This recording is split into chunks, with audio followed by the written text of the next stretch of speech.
ఓం శ్రీ మహాగణాధిపతయే నమః శ్రీ మహాసరస్వత్యే నమః శ్రీ గురుభ్యో నమః హరి ఓం సదాశివసమారంభాం శంకరాచార్యమధ్యమాం అస్మదాచార్యపర్యంతాం వందే గురుపరంపరాం జగతః పితరం వందే పార్వతీ పరమేశ్వరౌ జై గురుదేవ దత్త. పరమేశ్వర స్వరూపమైనటువంటి ఈ సృష్టికి నమస్కారాలు చేస్తూ అక్టోబర్ 1వ తారీఖు నుండి నవంబర్ 1వ తారీఖు వరకు గల సింహరాశి వారికి అక్టోబర్ నెల మాస ఫలితాలు ఏ విధంగా ఉంటాయి మీకు నేను తెలియజేస్తాను.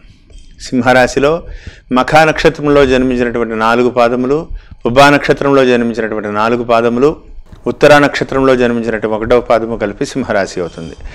సింహరాశి వారికి కొంత గ్రహస్థితులు మారి ఉన్నాయి. రాహువు లాభమందు ఉన్నటువంటి రాహువు కొంత మార్పు, 10వ స్థానంలో ఒక మార్పు. రాహువు 10వ రాహువు యోగదాయకమైనప్పటికీ లాభమందు ఇచ్చినంత ఉపయుక్తమైనటువంటి పనులు ఇవ్వలేరు, సామాన్యమైనటువంటి ఫలితాలు ఇస్తారు. గురుబలం 5వ స్థానంలో అనుకూలంగా ఉంది. 6వ స్థానంలో శనైశ్వరుడు సంపూర్ణ యోగదాయకంగా ఉన్నారు. అర్ధాష్టమ కేతువు వీరికి ప్రధానంగా ఈ నెల నుంచి సింహరాశి వారు సాధారణంగా స్పాట్గా డెసిషన్ తీసుకోవడం, అప్పటికప్పుడు మాట చెప్పేయడం, అప్పటికప్పుడు నిర్ణయాలు తీసుకుని పనులు చేయడం, ఇటువంటివన్నీ కూడా చేస్తూ ఉంటారు వారి యొక్క రాశి యొక్క ప్రభావం వల్ల. ఈ నెల నుంచి వీరు మాట్లాడే ముందు ఆచితూచి అర్ధాష్టమ స్థానం చతుర్థ కేంద్రం ముందు కేతువు యొక్క ప్రభావం కొంత మార్పు, చాలా జాగ్రత్త నిర్ణయాలు తీసుకోవాలి. ఆవేశపూరితమైనటువంటి నిర్ణయాలు తీసుకుని ఎదుటి వ్యక్తుల్ని తక్కువ అంచనా వేసి వాళ్ళు ఏం చేస్తారు, వాళ్ళ వల్ల మనకు ప్రయోజనం ఏమిటి అన్నట్టుగా మీరు కనుక తక్కువ అంచనా వేస్తే మిమ్మల్ని ఇరుకున పెట్టి ఇబ్బందికరమైనటువంటి పరిస్థితుల్లో ఇరుక్కునేటువంటి ప్రభావం చాలా కనపడుతోంది. గురుని యొక్క ప్రభావం ఉండడం వల్ల జయించగలుగుతారు తప్ప అనవసరంగా సమయం అంతా కూడా అనవసరమైనటువంటి వ్యవహారాలకి పాడు చేసుకోకుండా ఉండాలంటే సంయమనం పాటించండి.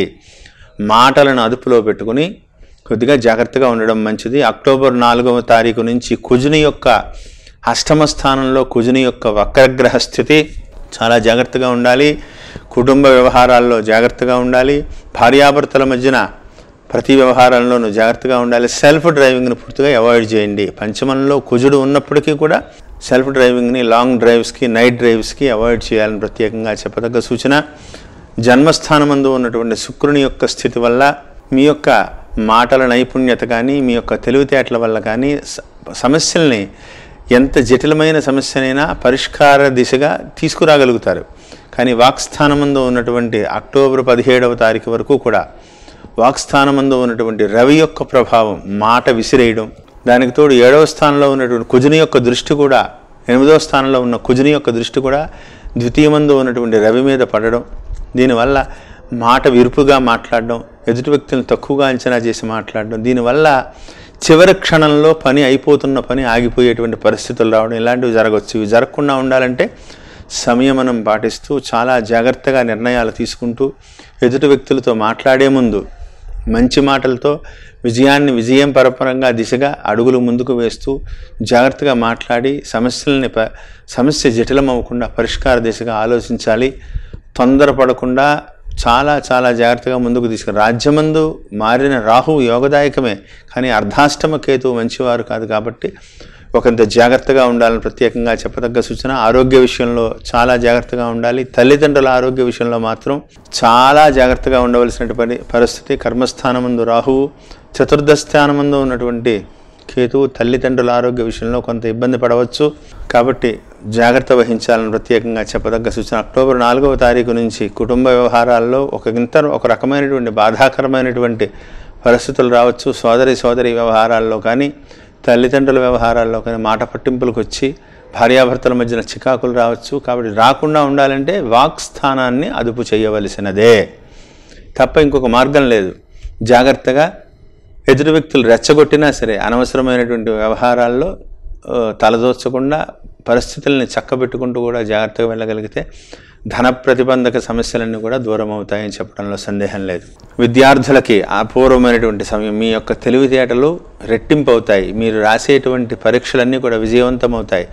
అయితే కుజుని యొక్క స్థితి వల్ల మీలో ఓవర్ కాన్ఫిడెన్స్ పెరగడం, నాకు అన్నీ తెలుసు అని చెప్పి పాతవన్నీ కూడా చతుర్థ కేంద్ర విద్యాస్థానంలో కేతువు రావడం వల్ల మీకేమవుతుంది, ఓవర్ కాన్ఫిడెన్స్ పెరిగి ఎగ్జామినేషన్ వెళ్ళే ముందు చదవడం, పుస్తకాలు తిరగేయడం, లేకపోతే నాకు అన్నీ తెలుసులే నేను చూద్దాంలే అనేటువంటి కొన్ని వ్యవహారాలను మీరు అది ఓవర్ కాన్ఫిడెన్స్లో మీరు మీద వేసుకోవడం వల్ల ఇరుకున పడిపోయి విద్యా విషయంలో కొద్దిగా వెనక్కి లాగుతారు. ఓవర్ కాన్ఫిడెన్స్ వదిలిపెడితే విద్యార్థులు అంటే అతి నమ్మకాన్ని మీరు పక్కన పెట్టగలిగితే ఖచ్చితంగా మీరు విజయం సాధిస్తారు, దూసుకు పెడతారు. మీ యొక్క ప్రయత్నాల లోపం ఉండదు.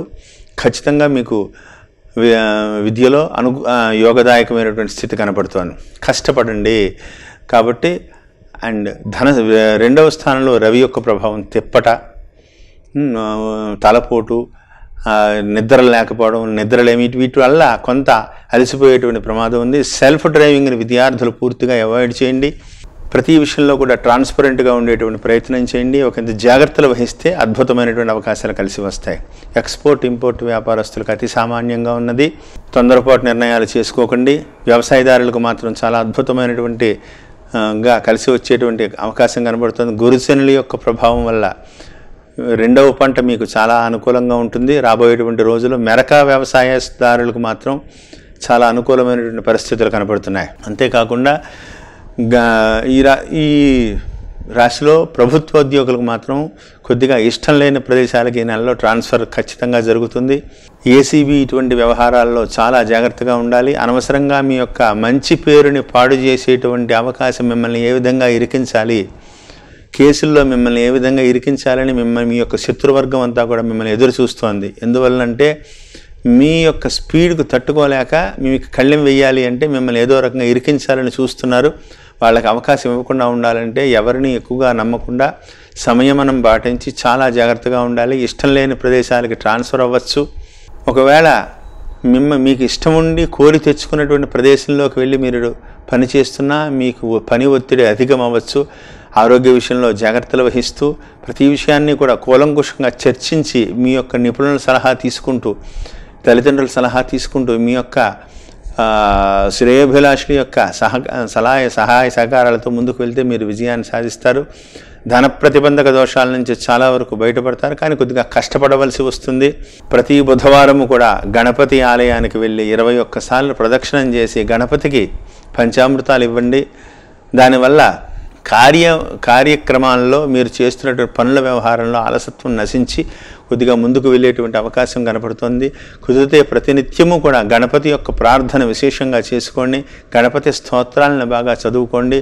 మహాగణపతి ఉంగరాన్ని ధరించండి. ఎక్కువగా గమ్ గణపతయే నమః, గంగణపతయే నమః గణపతి యొక్క మంత్రాన్ని ప్రార్థన చేయండి. మంగళవారం రోజున సుబ్రహ్మణ్యేశ్వర స్వామి వారి గుడి చుట్టూ కూడా ఒక 27 సార్లు ప్రదక్షిణం చేసి పంచామృతాలతో సుబ్రహ్మణ్యేశ్వర స్వామి వారికి అభిషేకం చేసి స్వామివారికి ప్రసాదాన్ని నివేదనగా పెట్టించుకోండి. సమస్యలు అవి కూడా జటిలం అవ్వకుండా మీరు ఒకటే ఈ నెలని మీరు సాధించాలి, మీరు విజయవంతంగా మీరు ముందుకు వెళ్ళాలి అంటే సంయమనంతో, మాటల యొక్క నైపుణ్యంతో ఎదుటి వ్యక్తుల్ని మీకు అనుకూలంగా మీరు మార్చుకుంటూ, నిజాన్ని మాట్లాడుకుంటూ, వాళ్ళని మీకు అనుకూలంగా మార్చుకుంటూ సమస్య జటిలం అవ్వకుండా మీరు పరిష్కరించుకోగలిగితే అసలు మిమ్మల్ని మించిన వాళ్ళు లేరు. ఎందువల్లంటే పంచమంలో ఉన్న గురుడు, షష్టమంలో ఉన్నటువంటి శనైశ్వరుడు, రాజ్యమందు ఉన్న రాహు, ఇవన్నీ కూడా మిమ్మల్ని విజయవంతంగా మిమ్మల్ని తీసుకువెళతాయి. వాక్ స్థానం ఒక్కటే వక్రంగా ఉన్నది. ఆ వాక్ అంటే అది ఇబ్బందిగా ఉన్నది. ఆ స్థానంలో రవి ప్రభావం అంటే మాట విసురుగా మాట, నువ్వెంత అంత విసురుగా వెళ్ళు. దాన్ని మీరు జయించాలి అంటే సంయమనం పాటిస్తూ జాగ్రత్తగా ముందుకు వెళ్ళిన ప్రతినిత్యము కూడా ఆదిత్య హృదయాన్ని పారాయణ చేసుకోండి. ఓం నమో భగవతే సూర్యదేవాయ నమః అని చెప్పేటువంటి మంత్రమైనా సరే సూర్యనారాయణమూర్తి స్వామివారికి పొద్దునే లేచి దోషం నిండా నీళ్లు తీసుకుని సూర్యనారాయణ మూర్తి వారికి అర్ఘ్యాన్ని వదిలిపెట్టి స్వామికి నమస్కారం చేసుకోండి. దత్తాత్రేయుని ప్రార్థన చేయండి. సర్వత్ర దిగ్విజయంగా మీరు ముందుకు పెడతారు. ప్రతి విషయాన్ని ఆలోచించి నిర్ణయాలు తీసుకోండి, తొందరపడవద్దని ప్రత్యేకంగా చెప్పదగ్గ సూచన. నేను చెప్పినవి పాటిస్తూ, నేను చెప్పిన మార్గంలో నడుస్తూ సమస్యలని మీద కొని తెచ్చుకోకుండా జాగ్రత్తగా ఉండాలని కోరుకుంటూ జై గురుదేవ దత్త.